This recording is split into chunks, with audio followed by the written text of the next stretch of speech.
Қызылордада тегін киім-кешек үлестіретін әлеуметтік дүкен ашылды. Бұл тек тұрмысы жағдайы төмен отбасыларға арналған. Игі бастаманы қолға алған белсенділер қаладағы халық шоғыры көп орындарға арнайы контейнерлер орнатып қойды.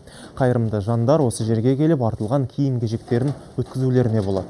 Ал жиналған заттар сұрыпталып дүкенге қойылғаннан кейін әлеуметтік қызмет бөлімінің тізіміне алынған отбасыларға тегін беріледі. Жоба бюджеттен тыс қаржы көздері арқылы, яғни демеушілердің көмегімен жүзеге асырылуда.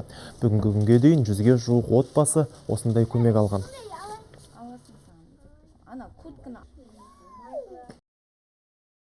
Бала шағама киім алдым, памперс алдым, аяқ киімін алып жатырмын бала шағам.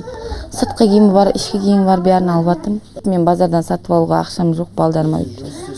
Жұмыс істемеймін, екі балам, үйдем екі балам ауруына байланысты.